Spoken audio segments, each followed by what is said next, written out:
Hello friends, ఈ వీడియోలో format function use చేసి ఒక డేట్ కాలమ్ నుంచి ఇయర్, డేస్, మంత్స్ ఎలా ఎక్స్ట్రాక్ట్ చేయాలో చూస్తాం. సో ఈ వర్క్ బుక్లో మనకైతే క్యాలెండర్ డేట్స్ అనే ఒక టేబుల్ ఉంది. ఈ డేట్ ఫీల్డ్లో మనకు డేట్ అనే ఒక కాలం అయితే ఉంది. సో ఈ కాలంలో డేటా చూస్తే మనకు 2021 నుంచి డేటా ఉంది. So till current date. Okay. So ఈ డేట్ ఫీల్డ్ నుంచి మనం ఒకవేళ ఇయర్ మాత్రం ఎక్స్ట్రాక్ట్ చేయాలంటే క్యాలిక్యులేషన్ ఎలా రాయాలి? సో దానికోసం మనం ఫార్మాట్ ఫంక్షన్ యూజ్ చేస్తాం. సో మనకు రో బై రో చెక్ చేయాలి కాబట్టి, అంటే ఈచ్ రో నుంచి మనం ఇయర్ ఎక్స్ట్రాక్ట్ చేయాలి కాబట్టి మనం న్యూ కాలమ్ సెలెక్ట్ చేసుకోవాలి. So click on new column. So column name వచ్చేసి ఇయర్ అని ఇస్తున్నాను. ఇయర్ ఆఫ్ డేట్,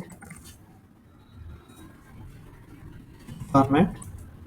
సో ఇక్కడ సింటాక్స్ వచ్చేసి ఏంటి, వాల్యూ ప్రొవైడ్ చేయాలి, మనకు కావాల్సిన ఫార్మాట్ ప్రొవైడ్ చేయాలి. సో వాల్యూ అంటే ఫీల్డ్ నేమ్. సో మన ఫీల్డ్ నేమ్ డేట్.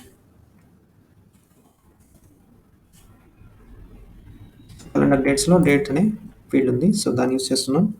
కమా మనకు కావాల్సిన ఫార్మాట్ ఇయర్ కావాలనుకోండి, వైవైవై అని సింగిల్ డబుల్ కోట్స్లో ఇస్తే సరిపోతుంది.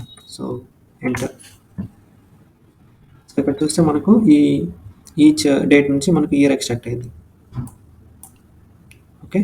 సో అలానే మనకు మంత్ కావాలనుకోండి, మంత్ నేమ్ లైక్ జనవరి, ఫిబ్రవరి అలాగా. సో అప్పుడు ఏం చేయాలి, మనం ఎంఎం అని. ఇప్పుడు మార్చ్ ఫుల్ నేమ్ వచ్చింది. సో ఓకే, మార్చ్, జనవరి అలా ఫుల్ నేమ్ వచ్చింది.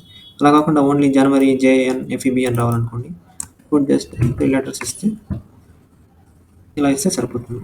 అలా కాకుండా మనకు జనవరి అయితే 01 ఇలా 1 2 3, జనవరి అయితే 01, ఫిబ్రవరి 02 అట్లా రావాలనుకోండి, అప్పుడు ఎంఎం అని ఇస్తే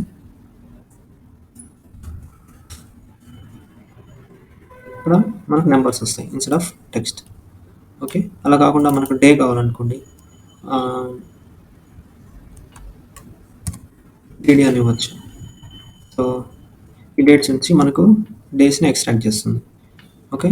అలా కాకుండా మనకు వీక్ డే కావాలనుకోండి, సండే, మండే, ట్యూస్డే అలాగా. సో అలాంటప్పుడు వీబీ 4 టైమ్స్ ఇస్తే మనకు వీక్ డే ఏదో అది ఎక్స్ట్రాక్ట్ చేస్తుంది. సో ఇలా మనం ఫార్మాట్ ఫంక్షన్ యూజ్ చేసి మనం డేట్ ఫీల్డ్ నుంచి మనకు కావాల్సిన టైప్లో మనం డేట్ ఫీల్డ్ని ఎక్స్ట్రాక్ట్ చేసుకోవచ్చు. సో ఈ ఫంక్షన్ చాలా ఉపయోగపడుతుంది.